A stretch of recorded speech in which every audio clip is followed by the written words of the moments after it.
Hello दोस्तों, मेरे YouTube channel पर आपका स्वागत है। तो चलिए कहानी शुरू करते हैं। और कहानी अच्छी लगी तो प्लीज़ चैनल को लाइक कीजिएगा, सब्सक्राइब कीजिएगा, शेयर कीजिएगा। मृत्युंजय के चेहरे पर न दिखने वाली टेढ़ी मुस्कान सज गई। रुद्रा फ्रस्ट्रेट होकर महक से बोला, अरे जाने मन, मैं तुम्हें महल में रखना चाहता हूँ और तुम हो कि हमेशा मुझे ससुराल भेजने के फिराक में लगी रहती। Not fair. इतने में मृत्युंजय ने अपनी कमर में ठूसी गन निकाली और गन पॉइंट को सीधा रुद्रा की खोपड़ी पर टिका दिया। अपने माँ बाप की इकलौती औलाद होना, अगर उन दोनों को निसंतान नहीं करना चाहते हो तो अभी कभी इज्जत के साथ चले जाओ यहाँ से, वरना ओह, तुम मेरी इन्वेस्टिगेशन करवा रहे हो। तुम मतलब मजबूत पार्टी हो, और अच्छी बात है, फिर लड़ने में 2 गुना मजा आने वाला है। रुद्रा ने अपनी आंखें छोटी की और फिर मस्त होकर बोला। मृत्युंजय रुद्रा के बात पर अपनी एक आईब्रो ऊपर उठाकर बोला, कौशिक लिमिटेड जैसी 25 कंपनियां मैं यूं ही खरीद सकता हूँ, क्योंकि मैं हूँ मृत्युंजय सारंग, समझे तुम? अभी तक शराफत से समझा रहा हूँ, अगर मैं अपनी वाली पर आ गया तो तेरी आने वाली पीढ़ी तक तेरे खौफ और दर्द की चीखें गूंज जाएगी। चलो अब निकलो यहाँ से। इससे कि पहले कि रुद्रा मृत्युंजय को कोई जवाब देता, चार्ली उसके पास आकर बोला, रुद्रा, इससे पहले कि हमारे ससुर आकर हमें फिर से ससुराल ले जाए, हमें यहाँ से चलना चाहिए।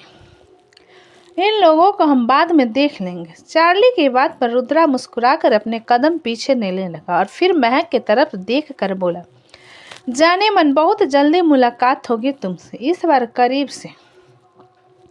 कहते हुए रुद्रा चार्ली और अपनी गैंग के साथ वहां से निकल गया। मृत्युंजय ने मुड़कर महक की तरफ देखा, तभी उसे शिवांश की आवाज़ सुनाई दी, अंकल, वो बूढ़े अंकल वापस तो नहीं आएंगे ना? मृत्युंजय मुस्कुराते हुए बोला, डोंट वरी, अब उससे निपटने के लिए मुझे उसके बाप से निपटना होगा। कहते हुए मृत्युंजय ने महक की तरफ देखा, जो बहुत परेशान नजर आ रही थी। मृत्युंजय ने उसे फौरन गले से लगा लिया और उसके सिर पर हाथ फेरते हुए बोला, मैं उससे निपट लूँगा, यू डोंट वरी। मुझे बहुत बुरा लगता है जब वो मेरी तरफ गंदी नज़र से देखता है और मुझे गंदे नामों से बुलाता है। महक ने रुआओं सा होकर कहा, और जब मैं तुम्हें देखता हूँ तो तुम्हें कैसा लगता है? मृत्युंजय ने माहौल बदलते हुए महक को छेड़ दिया तो महक मृत्युंजय के सीने से अपना सिर उठाकर उसे देखने लगी। उसकी गर्म और तेज सांसें मृत्युंजय के चेहरे को छू रही थी। वो महक की आंखों में खोने लगा था, जैसे उसे याद भी न हो कि इस वक्त महक के साथ बीच मार्केट में खड़ा था। मृत्युंजय को इस तरह महक को देखते हुए भी अपना सेंस खोने लगी थी, लेकिन तभी शिवांश ने उसका हाथ पकड़कर उसे पुकारा तो वो होश में आते हुए जल्दी से मृत्युंजय से दूर हटने लगे, लेकिन उसके बाल मृत्युंजय के कोट के बटन में फंस गए और वो एक बार फिर मृत्युंजय के करीब पहुंच गए, मगर इस बार उन दोनों के होठों के बीच का फासला बेहद कम था। अचानक मृत्युंजय ने उसे कमर से पकड़ लिया। वो महक के होठों पर होठ रखने ही वाला था कि तभी दोनों को शिवांश की आवाज़ सुनाई दी, आंटी, अंकल, आप क्या बातें कर रहे हो? मुझे कुछ सुनाई नहीं दे रहा। महक एकदम से झेंप गई, शर्म के मारे उसका चेहरा लाल हो गया। वो मृत्युंजय से दूर हटते हुए शिवांश से बोली, कुछ नहीं शिव, चलो रेस्टोरेंट चलते हैं, तुम्हें भूख लगी है ना? तभी मृत्युंजय ने महक के पास आकर उसके कान में कहा, भूख तो मुझे भी लगी है, मेरा क्या? ये सुन महक की आंखें फैल गई। उसकी मृत्युंजय से नजरें मिलाने की हिम्मत नहीं बन रहे थे। अब आप अपना देख लीजिए। कहते हुए महक आगे बढ़ गई और मृत्युंजय मंद मंद मुस्कुराने लगा। मृत्युंजय महक और शिवांश को अपने साथ एक रेस्टोरेंट ले आए, जहां वो लोग डिनर कर रहे थे। महक अपने हाथों से शिवांश को खाना खिलाते हुए खुद भी खा रही थी और मृत्युंजय काफ़ी देर से उन दोनों को ऐसे देख अंदर ही अंदर कुढ़ रहा था। जब महक की नज़र मृत्युंजय पर पड़ी तो उसने मृत्युंजय को गुस्से में उसे ही घूरता हुआ पाया। कक्का, क्या हुआ सर? आप मुझे ऐसे क्यों घूर रहे हैं? मैंने कुछ किया है क्या? एक तो मृत्युंजय पहले ही शिवांश के कारण चिढ़ा हुआ था, ऊपर से महक का उसे सर कहकर पुकारना मृत्युंजय को बुरी तरह खटक गया। वह गुस्से में बोला, ये क्या हुआ? तुम मुझे सर सर कहती रहती हो। मेरा एक नाम है मृत्युंजय सारंग। मुझे पता है आपका नाम मृत्युंजय सारंग है और आपके बस इसी बात पर बहुत घमंड है। इसके आगे महक ने मृत्युंजय को कोई जवाब नहीं दिया और शिवांश से बोली, तुम्हारा खाना हो गया शिव, मैं अपने हाथ धोकर आती हूँ। और मेरी भूख का क्या? मृत्युंजय ने उसे रोकते हुए कहा। काका क्या मतलब? वह कैसी भूख? आपके सामने खाना रखा है ना, आप खुद खा सकते हैं। महक अटकते हुए कह रही थी क्योंकि वह समझ गई थी कि मृत्युंजय उससे क्या कहने की कोशिश कर रहा है। मैं इस खाने की बात नहीं कर रहा हूँ, कहते हुए मृत्युंजय ने महक को एक आंख मार दी। ये देख महक के तोते उड़ गए। इस आदमी को शर्म नहीं आ रही, ये बच्चे के सामने कैसी कैसी हरकतें कर रहा है। मन ही मन कहते हुए महक खड़ी हो गई। मैं हाथ धोकर आती हूँ और वहाँ से वॉशरूम की तरफ भाग गई। मृत्युंजय महक के इन हरकतों पर खुद को हंसने से नहीं रोक पा रहा था। वो मन ही मन महक पर खूब हंस रहा था क्योंकि ओपनली हंसने में तो शायद उसके पैसे लगते थे। अब तक 10 मिनट बीत चुके थे और महक अभी तक वापस नहीं आई थी। इधर महक वॉशरूम में फ्री होकर बाहर निकले ही थी कि अचानक पीछे से किसी ने उसके मुंह पर कपड़ा रखकर उसका मुंह दबा लिया और उसे पीछे खींच कर ले जाने लगा। महक छटपटाकर उस आदमी के हाथ पर मारने लगी, लेकिन उसके नाजुक हाथों की मार का असर उसके काले मास्क पहने गुंडे पर हरगिज नहीं होने वाला था। काले मास्क और काले कपड़े पहने वो गुंडा महक को दबोच कर पीछे के दरवाजे से बाहर ले गया, जहां उसी के जैसे कपड़े और मास्क पहने उसकी गैंग के बाकी लोग खड़े थे।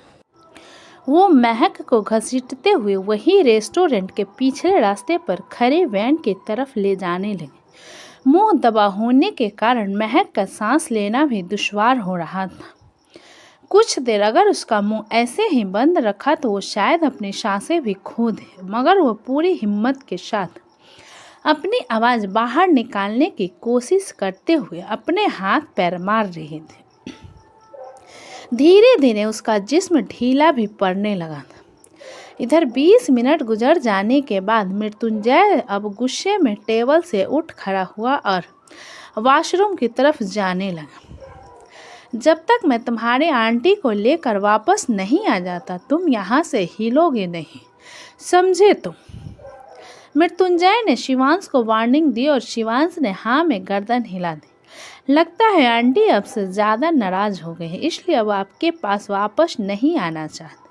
मृत्युंजय को पीछे से शिवांश की आवाज़ सुनाई दी और उसकी बात ने मृत्युंजय के दिल में एक चुभन से पैदा कर दी। वो गहरी सांस लेते हुए वॉशरूम की तरफ जाने लगा। इसी बीच उसके जहन में बार बार शिवांश की वो बात घूमती रही और फिर उसे शोभित की वो बात भी याद आई जब उसने कहा था, भाई कहीं आपका ये बिहेवियर सच में आपसे महक को अलग ना कर दे। मृत्युंजय ने गुस्से में अपने दिल में उठ रहे तमाम ख्यालों को छिड़का और वॉशरूम के डोर ओपन करके अंदर चला गया। महक सारी रात यहीं बिताने का इरादा है क्या? लेकिन मृत्युंजय को बदले में महक की कोई आवाज़ सुनाई नहीं दी। वो अपनी आंखें छोटी करके एक एक डोर खोलकर देखने लगा। कोई भी डोर अंदर से लॉक नहीं था। अगले 3 डोर की तरफ बढ़ते हुए फिर से महक को आवाज़ देने लगा, महक अगर ये तुम्हारा कोई स्टूपिड प्रैंक है तो आई स्वेर मैं तुम्हें छोड़ूंगा नहीं। गुस्से में मृत्युंजय ने सारे डोर खोलकर देख लिए, कोई अंदर से लॉक नहीं मिला। महक वहाँ कहीं नहीं थी। अगले ही पल उसे ये बात समझ आ गई। वॉशरूम से बाहर आकर उसने अपने पैंट की जेब से अपना मोबाइल निकाला और महक का नंबर डायल करने लगा। तभी उसे ध्यान आया कि उसका फ़ोन तो टूट चुका था। डैम इट, वो गुस्से में झिड़का। आखिर कहाँ जा सकती है? बड़बड़ाते हुए काउंटर की तरफ गया। वहाँ काम कर रहे लोगों को मोबाइल में महक की फ़ोटो दिखाकर उसके बारे में पूछने लगा, लेकिन उसके हाथ बस निराशा ही लगी। किसी ने महक को नहीं देखा था। उसने जल्दबाजी में अपने गार्ड को कॉल लगाकर कहा, महक इज मिसिंग, चप्पा चप्पा छान मारो, उससे कुछ नहीं होना चाहिए, समझे तुम। अब मृत्युंजय का सारा शक रुद्रा पर आ गया तो वह गुस्से से घूरते हुए अपने दांत भींच कर बोला, मैं तुझे छोड़ूंगा नहीं। इधर महक को उन गुंडों ने वेन में डाल दिया था। वेन के अंदर बैठे 2 गुंडों ने महक का मुंह बांध दिया और उसके हाथ पीछे की तरफ बांध। महक के मुंह पर बंधी पट्टी के कारण दबी हुई आवाज सिर्फ उस वैन तक ही गूंज कर रह गई। उसका चेहरा उसके आंसुओं से भीग चुका था, लेकिन अभी तक उसने अपनी हिम्मत नहीं हारी थी। बाहर खड़े गुंडों ने किसी को कॉल मिलाया और बोला, आपका काम हो गया है मैडम, वो लड़की हमारे कब्जे में है। पे हुई न बात, जुग जुग जियो मेरे लाल। अब बस उस 2 कौड़ी की लड़की को सारंग खानदान और खास तौर पर मृत्युंजय की जिंदगी से इतनी दूर ले जाकर फेंक दो कि उसका नामो निशान तक नजर न आए। दूसरी तरफ कॉल पर कांटेक्ट रचना चाची ने खुशी और नफरत से भरी आवाज में कहा, आप कहे तो इसे ले जाकर खाई से नीचे फेंक दे मैडम। ये कहकर वह गुंडा रचना के जवाब का इंतजार करने लगा। इधर मृत्युंजय ने रेस्टोरेंट स्टाफ से सीसीटीवी फुटेज लेकर पूरे रेस्टोरेंट की फुटेज देखने लगा। उसने फुटेज में फ्रंट डोर से अंदर आए हर आदमी को अच्छे से नोटिस किया, बल्कि वहां आए हर गेस्ट को भी अच्छे से देखा, लेकिन अभी तक उसे कोई संदिग्ध इंसान नजर नहीं आया। उसने वॉशरूम के आसपास लगे कैमरे की फुटेज मांगी तो उसे पता चला वहां लगे दोनों कैमरे खराब हैं। ये सुनकर मृत्युंजय बुरी तरह रेस्टोरेंट स्टाफ पर भड़क गया। यहाँ मेन एंट्रेंस के अलावा कोई और भी दरवाज़ा है बाहर जाने का? उसने पूरी तरह अपना दिमाग चलाते हुए रेस्टोरेंट स्टाफ से पूछा। जी सर, वो उस वॉशरूम के पास ही है जहाँ पर कैमरा काम नहीं कर रहा, मैनेजर ने जवाब दिया। ये सुनते ही मृत्युंजय का माथा ठनका और बिना देर किए उस तरफ भागा। उसने वहां उस दरवाजे से बाहर निकलकर दूर दूर तक देखा, लेकिन उसे कोई परिंदा भी नजर नहीं आया। वो गुंडों से भरी वैन रेस्टोरेंट से कुछ दूरी पर एक सुनसान रास्ते पर आकर रुकी। चारों तरफ बस अंधेरा छाया हुआ था। उन गुंडों ने वैन की हेडलाइट और अपने मोबाइल की टॉर्च से वहां रोशनी के उन गुंडों का लीडर अपने साथियों से बोला, बाहर निकाल कर लाओ रे उस लड़की को। उनमें से 2 गुंडे वापस वैन की तरफ मुड़े और वैन का दरवाजा खोला। दोनों ने उसमें से महक को खींचकर बाहर निकाल लिया। इस दौरान लगातार महक की दबी हुई आवाज उनके कानों में पड़ रही थी, भाई दिखने में तो बिल्कुल रापचिक लगती है ये लड़की। एक गुंडे ने कहा, भाई मैं तो कहता हूँ क्यों ना हम। तभी दूसरे गुंडे ने महक को गंदी नज़रों से देखते हुए अपने लीडर के सामने अपने मन की बात रखी। अपने काम पर ध्यान दे, पता है ना उस बुढ़िया ने साफ साफ वार्न किया है कि ये लड़की या हम में से कोई भी इसके पति के हाथ नहीं लगने चाहिए, नहीं तो वो हमें जिंदा नहीं छोड़ेगा। इससे पहले कि इसका पति इसे ढूंढते हुए हम तक पहुंचे, इसका गेम बजाना होगा। लीडर की बात पर उसके आदमी ने हाँ में गर्दन हिला दी। उस लीडर ने महक के बाजू को पकड़ा और उसे अपने साथ खाई की तरफ ले जाने लगा। वो लीडर अपने आदमियों को समझाते हुए बोला, मगर उसकी बातें सुनकर महक की जान हलक में आ गई। वो डर के मारे अब और ज़्यादा छटपटाने लगे। उस लीडर ने अपने पीछे खड़े आदमियों को पूरा प्लान समझाते हुए महक को खाई से थोड़ा पहले लाकर खड़ा कर दिया। उसका एक आदमी वैन स्टार्ट करके महक की तरफ बढ़ने लगा। उसके लीडर ने महक को एकदम से वैन के आगे धकेल दिया, लेकिन इतने में महक ने खुद को संभाल लिया और उठकर वहां से भागने लगे। पकड़ो रे इसे, वो लीडर चिल्लाया। वैन ड्राइवर भी खाई और अंधेरा होने के कारण पैदल ही महक के पीछे भागने लगा। महक आगे और वो गुंडे उसके पीछे भागने लगे। तभी महक की आंखों के सामने से गाड़ी की हेडलाइट फ्लैश हुई और वो अपनी आंखें भींचती हुई एकदम से वहीं जम गई। महक को जब उसके पीछे पड़े गुंडों की आवाज़ सुनाई दी तो उसने फिर से आंखें खोली और उसको भागने के लिए सामने देखा तो उसकी आंखें खुशी से चमक उठी। उसके सामने खड़ी कार से मृत्युंजय उसे ही देखते हुए बाहर निकल रहा था। मृत्युंजय को देख महक खुशी से रोने लगी और फिर उसने पलटकर पीछे देखा। वे गुंडे किसी अनजान गाड़ी की हेडलाइट फ्लैश होते हुए देख महक के पीछे ही कुछ कदम पर आकर रुक गए थे।